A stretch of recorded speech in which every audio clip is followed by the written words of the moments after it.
Bienvenidos nuevamente. Vamos a continuar con nuestras actividades.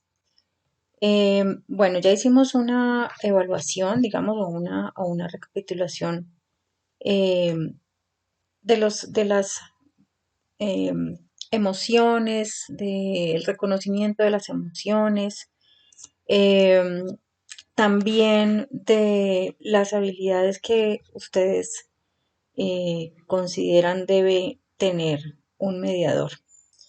Entonces, vamos a hacer como un recuento, ¿sí? De lo que significa la palabra mediación. Y a través de este acróstico, pues me ha permitido como hacer como una definición de del rol del mediador, o sea, de los principios que debe tener el mediador escolar, a partir de la definición de la palabra mediación.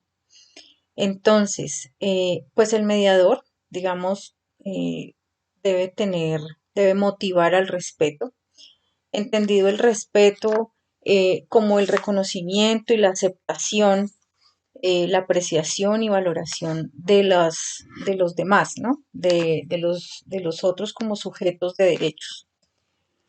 Debe tener empatía, entendida también como la posibilidad de experimentar lo que siente el otro, ¿sí? La empatía la han definido, digamos, como en una frase muy frecuente que es ponernos en los zapatos de los otros, ¿sí?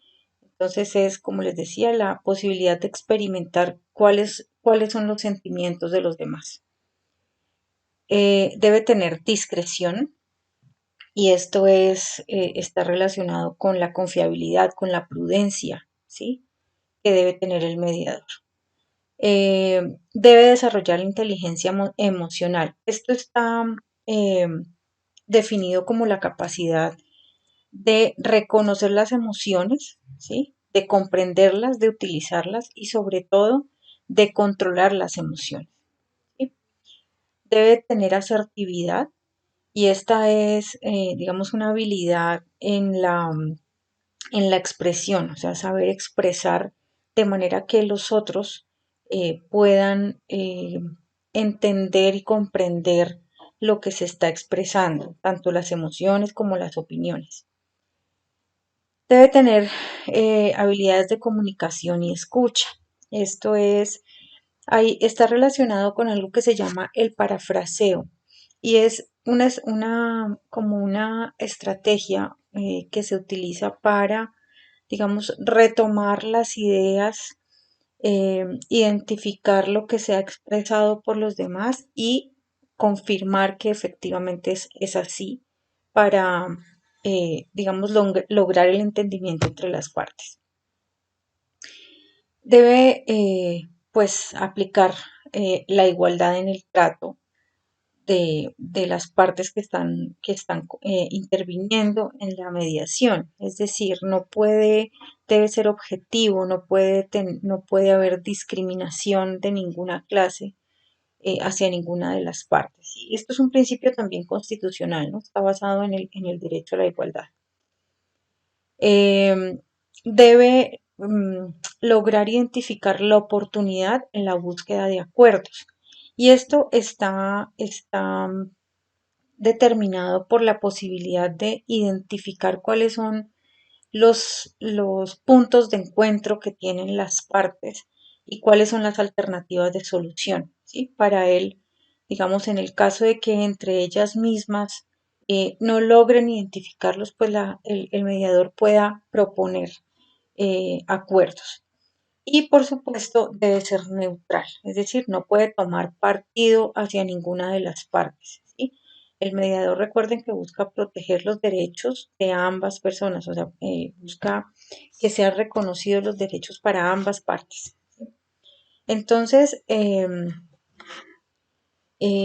bueno, aquí les dejo esta frase que está en la diapositiva. Recuerden que el mediador escolar es un gestor de paz. O sea, es lo que busca. Acuérdense que hemos estado hablando que todo esto está orientado hacia la construcción de paz.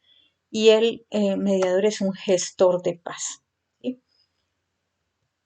Teniendo en cuenta estas definiciones, ¿sí? Vamos a realizar una actividad, pongamos en práctica, se llama, y está basada en una autoevaluación que va a hacer cada uno de ustedes. ¿Sí?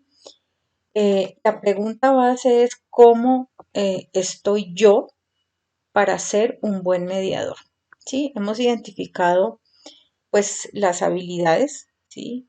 Principios eh, que debe tener el mediador. Entonces van a hacer una calificación de ustedes mismos, ¿sí? Aquí les está el cuadro que van a llenar ustedes. Pueden, digamos, imprimir la diapositiva o hacerlo ustedes mismos y revisar por el principio, el aspecto que lo identifica y ustedes van a evaluarse para saber en qué debemos mejorar, qué está bien, qué no está muy bien y fortalecer mm, estas habilidades. ¿Sí? La intención siempre es lograr hacer las cosas de mejor manera. ¿Sí? Entonces vamos a hacer la revisión del principio, por ejemplo, de comunicación. Escucho a los otros para identificar cómo se sienten y qué necesitan. Normalmente nosotros oímos, pero no escuchamos. ¿Sí? Hay una diferencia. Cuando yo escucho, estoy prestando atención. Estoy identificando el sentir de las demás personas. Qué es lo que quiere. ¿Sí? ¿Cuál es su propósito? Cuando oigo, simplemente, digamos, entra por mi oído una frase, pero no presté atención. No supe en realidad qué era lo que me estaban diciendo, qué era lo que me estaban expresando. ¿Sí? Entonces vamos a hacer esa autoevaluación eh, para reconocernos como mediadores. Bueno, entonces ahí les dejo esta tarea. Hay una guía que les comparto a través de la plataforma para que les sirva para hacer su autoevaluación. Entonces nos vemos en la siguiente sesión. Buen día.